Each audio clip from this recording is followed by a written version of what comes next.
I'm joined by April Boyd. April is a psychotherapist and a breathwork facilitator whose work focuses on hope and healing. Today, we're going to talk about asking for and receiving support. Thank you so much for joining me, April. Thanks so much for having me, Sarah. I'm happy to be here. I'm really excited to speak to you, and we've talked a little before through message. Some of the stuff that you're going to talk about today is something that's connects into my personal story. So I'm really interested to hear the way you help and support people and the things that you do around asking for and receiving support. So before we sort of really get into it, would you like to let us know a little bit about yourself and the work that you do and like how you became who you are with the work? Sure. So I'm April Boyd, as you mentioned, and I had been working in my field. I've been working as a therapist for about 10 years when I went through something in my own life that really just took me out at the knees.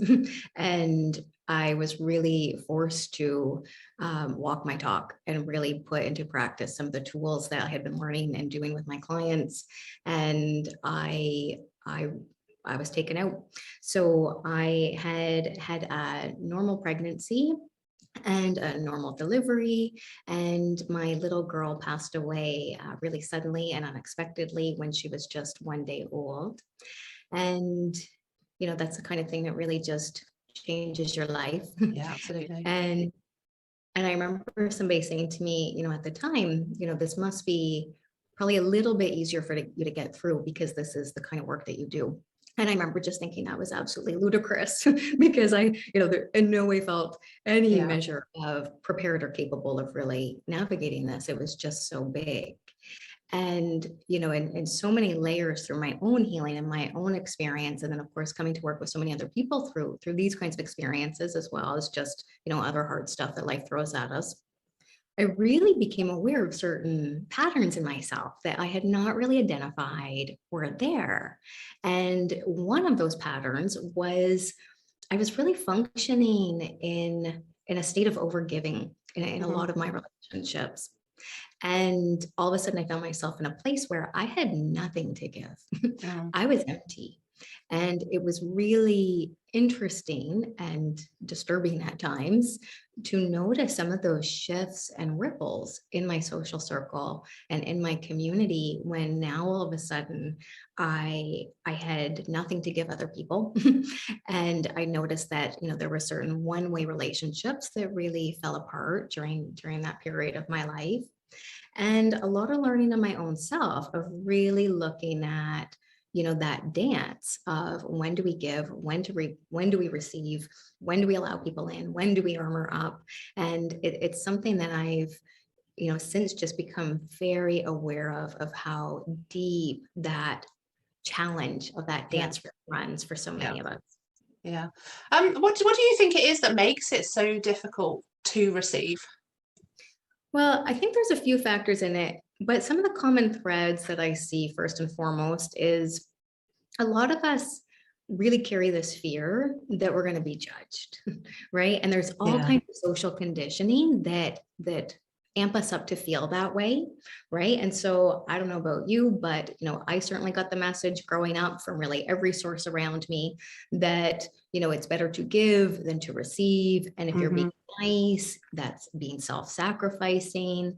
And I really did not encounter the tools of how we really say no when something is a limit that we want to set, and how we ask for or even say yes when something would benefit us, right? I mean, how often do we kind of, look at just that automatic response of when somebody says, hey, can I do this for you? And we go, no, I'm good, right? Oh yeah, it's fine because I can do it myself. I don't need you to do it for me. It's a very different energy, isn't it, to allowing, of course I can do it for myself, but allowing somebody who wants to support you can feel very uncomfortable.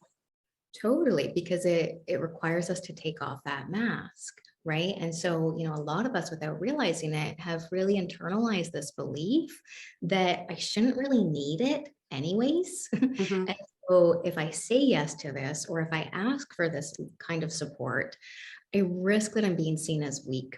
I risk that I'm being judged or criticized. And I also risk that that's not something the person maybe fully wanted to do for me anyways. And now I risk being a taker, which is like the worst thing we can be, right? For so many of us. Yeah, yeah. As you say, if we've grown up with that kind of messaging and that conditioning of be nice, look after the people around you, be supportive, and we've fulfilled that caregiving role from a young age, I think really can be an impact.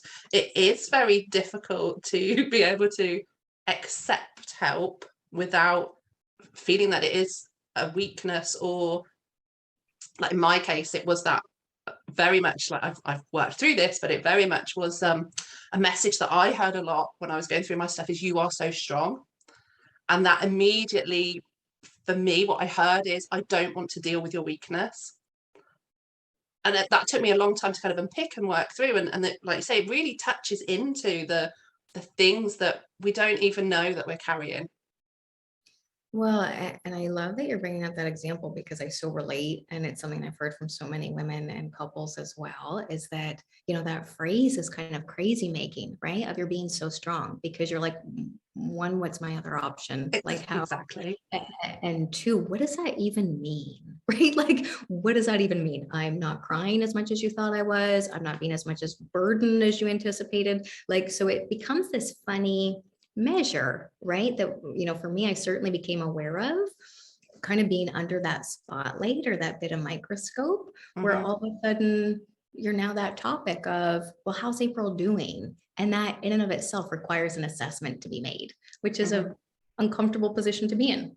And it was never given with, I mean, it was given with love, and it was given, I recognize now, it was given to try and be supportive. And it is, as we have one of those phrases that's just sort of put out there, isn't it? But when you have I'm trying to think how to word it, when you're experiencing difficulty and your default position is as a giver, it can for me, I can only speak for me, felt incredibly restrictive, because as you say, it was that there's some sort of judgment attached perhaps, and I don't really know what that judgment is. And then if I ask for support, am I not being strong?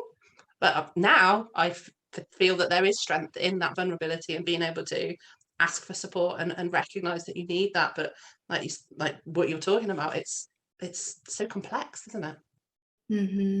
Yeah, it's such a tangled little web there, right? At that flip side of that coin. If it's good that I'm being strong, what's the opposite? What would the opposite of that mean?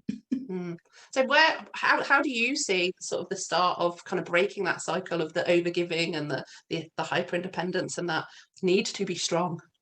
Yeah. And so I think one of the things that I would encourage people to think about is becoming aware of their own patterns, right? Because for me, that was much more invisible than I realized. Because ultimately, before I went through my experience of loss and grief, I was able to just make it work. So it was fine. I didn't notice that I was overgiving. So I think first off, to kind of just start to check in with, when's the last time you asked somebody for something? When's the last time that you said yes when somebody offered support? So start to just notice, I'd encourage people to just start to notice some of their own automatic reflexes for that. And then the next question that I would encourage people to think about is, what kind of relationship are you wanting to have with the people around you, really? Because when we're blocking receiving, we are also blocking relationship. When we are operating this place of, no, I've got it, I'm good, or no, thanks, I'm fine, we're also really keeping that mask on and falling into this idea of, I somehow have to be superhuman, which also means we're not letting ourselves be known.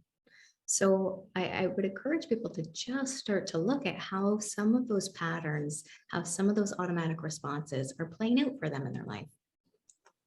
How, I know you said sort of ask the question, but how else might somebody sort of notice that they're doing that? Because as you say, it's something we just do. We don't even necessarily notice. So asking yourself, when is the last time you asked for help? For me, in that stage, I would have said, but I'm asking for help. I wasn't, but because it was so uncomfortable for me, I thought I was asking for help. So I guess it was the way. So is there a way of somebody kind of noticing that when they're asking for help, it's not a rejection, it's not being heard? Yeah. So one of the things that comes up for me as I hear you say that I just want to touch on is I think a lot of times we think we're asking for support, but Mhm. what we're actually doing is expecting people to know. Yeah. And I see this happen a lot, especially within couples and close friendships, where, I'll hear women say this idea that I shouldn't have to ask. Mhm. They should just know. And I think that in and of itself is, and I say this with love, it's a cop out. It's a way of Mhm. keeping ourselves on the bench, right? Where I don't actually have to take responsibility for my need. I don't actually have to put myself out there to be seen. And I'm so guilty of this as well, right? Like this is like such a practice. It's something I Yeah. still fall into. I had an experience, actually, this was not that long ago, where my partner and I were hosting an event, and I'm in the kitchen starting to make stuff. He's still sitting on the couch, enjoying his shows, doing whatever it is that he's doing. And I start to feel myself getting really Mhm. annoyed. I start to feel myself getting really cranky about the fact that he's sitting there with his feet up as I'm peeling potatoes. Yeah. And then I realized a moment too late, because this is kind of just the human experience of it. I was snappy at him. So really, I'm like, can you come help me with this? Blah, blah, blah. But like, I'm not asking from a place of like kindness and Mhm. genuine connection. I'm asking with an attack, right? Yeah. My phone is attacking, my feeling is attacking. And, so it's such a switch to kind of move into this place of, hey, babe, I'd really love it if you could come and help me when you're done that one part of that, right? Mhm. It's such a different place. But we think we're asking when really we're just feeling the need and the frustration and expecting people to pick up on our cues. And I think the other thing that happens in this is it becomes kind of new language for us to start to, even find those words to ask for something from a more gentle place. Mhm. Because what we tend to do is we think it's like a measurement of somebody's love or care for us. We Mm. think it's a measurement of how important we are to them. And just to kind of answer your question for a second there, more specifically, one of the signs that we can kind of start to look at as we're moving through this, and asking ourselves those questions is, do you find yourself complaining? Do you find yourself venting about certain people in your life? Do you find yourself saying, I feel so frustrated or annoyed with this person? Mm. Because that's a really good sign that we've not actually been opening up that channel to Mhm. receive from that person. Yeah. And I think that's it, isn't it? It's noticing that frustration, because when you've hit the frustration point, you've already gone past when you needed the support. And often, in the context that we're talking about, it is, as you say, you haven't communicated the need. You've gone from, I need a thing, but they should know. How do they not know? But how do people know if you're not communicating it? Because you can just, I would just assume if you're in the kitchen making dinner, I would assume that you're happy making dinner. Because if you need my help, you would ask for it. Right, right. Oh, she must be enjoying her music and the tunes and her experience of hanging out in there right now. Yeah, And yeah, we just don't know. no. And I think it's particularly difficult. I think our culture is actually really bad at grief and Mm, loss in so many ways, mm, right? So one of the main things that we even say to people is like, just let me know what you need. yeah. But it's really hard when you're in that place to identify what you need. It is really big, when you're facing that kind of mountain of grief, to put your finger on, what would be helpful or supportive. And so one of the things that I did during that time period was I just told myself, I'm just going to say yes to every offer of support I get, because Mm, I know otherwise I'll say no, and that would actually not be good for me. So mm, I'm just going to make myself say yes to whatever offers come in. mm. I think one of the things that sort of I experienced is almost people were afraid to say anything or bring anything up in case it upset you, which then meant they avoided conversation, which became this kind of real weird space of nobody really talking about the important things.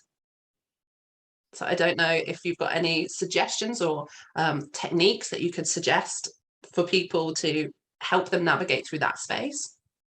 Yeah. So I think the first thing is to realize that that's not personal, it's cultural. Yeah.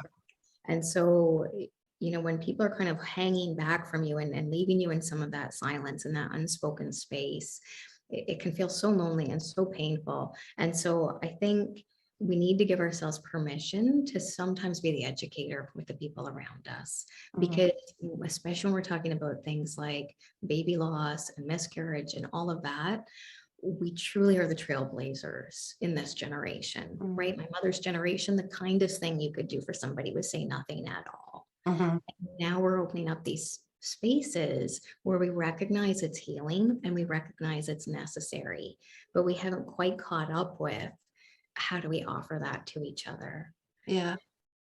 And I think for each person, that's going to be an individual thing, isn't it? It's every person that goes through the experience of loss needs something different.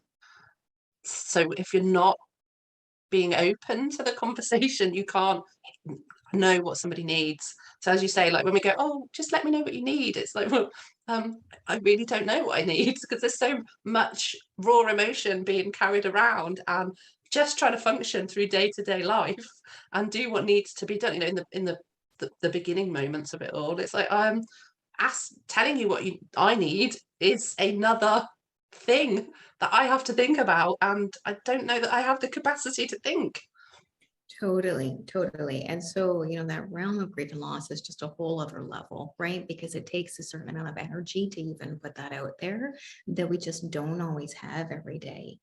And at the same time, you know, I so relate to what you're saying, because for me, I realized my needs changed by the hour. My needs changed by the day. So one day I maybe would have been really craving that somebody asked me about it and talked to me about my experience with my daughter. And another day I just really wanted a break from thinking about it and giving my heart a bit of a rest. And so it's this moving landscape underneath us. And so this is why, as much as possible, in the moments when we can, kind of crossing that bridge to let people know where we're at. And I think for an example of, you know, not long after I had lost my little girl, a friend of mine gave birth to her son. And, you know, had things been different, things would have looked so very different for both of us during that time. And I remember, you know, saying to her, I'm really sorry, I can't be there for you. I can't be near you right now. And she had said to me, I absolutely don't expect you to. And we were able to give, you know, each other just that bit of space to kind of still love each other, but kind of coexist a little separately for that time period, because I didn't want to hear about her newborn, and her plate was full, right? She was not available to emotionally support me either. So in the moments when you can, with the people that feel safe to, I think we do have to nudge ourselves to still kind of see if there's an ask that can be made or information that we can share. Here's where I'm at right now. So something's really quite beautiful in being able to sort of say, you know, I do love you and I love what you're experiencing right now, but I also recognize that for me, I am not in a place where this is something I can hold and manage, and being able to communicate that, I guess, has such a difference on the relationship and the way the relationship can move forward. And some relationships are going to move with you and some are not. So that particular friend, we were able to give each other a lot of grace, and we're still very close present day. I had another friend as an example, that basically, you know, called me up at one point and was like, you have not been here for me. I've had stuff going on in my life. And I'm like, unbelievable. I'm sorry I've not been more available to hear about your bad day at work. As my world has just crashed, right? And so we're not really going to move forward together, right? I mean, her and I were not able to repair that and not able to come to a good place.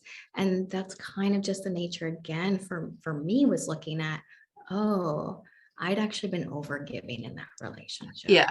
And that's the thing, isn't it? It's what with giving and receiving support, there has to be that time when you recognize that you're not in that space to give it. So it's okay that somebody makes the request, but being able to say, I'm not able to, I'm not here. It's, we don't owe people our time. We don't owe people that space. If we can't hold it, that is what therapy is for. You know, if we as an individual can't hold it, it's I mean, I'm just sat with that unfairness of it, the expectation that just because I'm recognizing like where I used to be as a overgiver. Just because I have given everything up until this point does not mean I have anything left to give in this moment. And if my value to you is only there when I'm able to give, then this relationship does need to end. I think And it is that, it's a really hard space, isn't it, when you, wherever you are on your journey, that you start to have boundaries around what you are prepared to give and the space that you can hold for other people.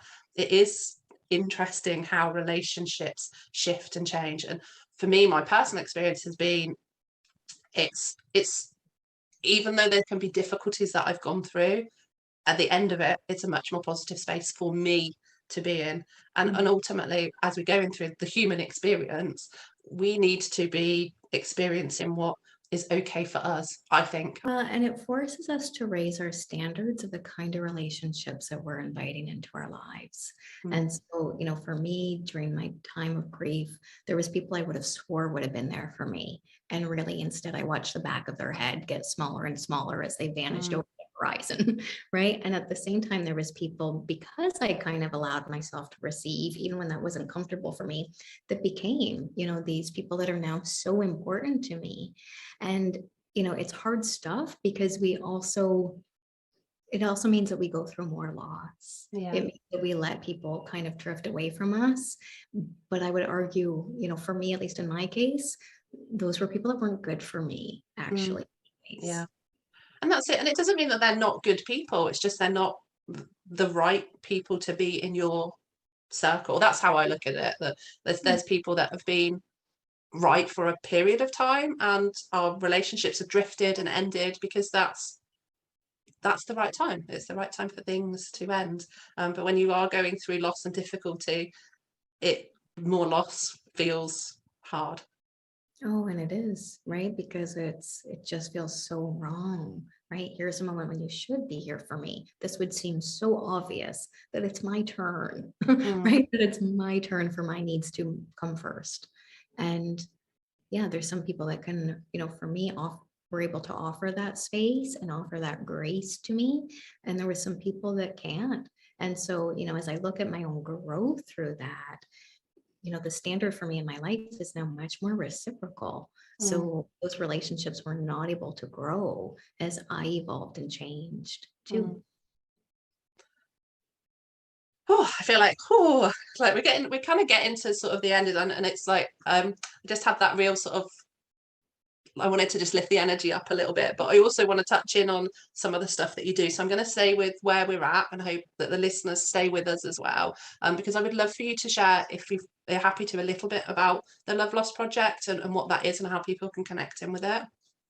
Sure. So the Love and Loss Project is really just an online resource and a place of comfort and information that I created after the loss of my daughter to support other people through the experience of miscarriage and child loss.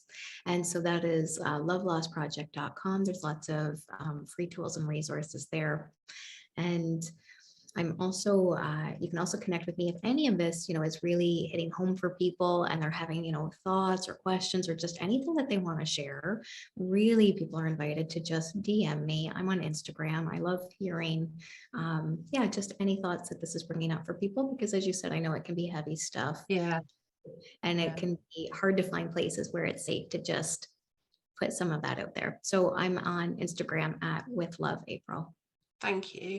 And that's the thing, I think, and it's so important to have these conversations so that people can recognize that, we both sit here as professionals, having gone through that journey of, in our own life, struggling with that space of needing support and being able to recognize that we are overgiving, and we need boundaries, and we need to ask for support of ourselves, of others around us, and give ourselves that grace and that space.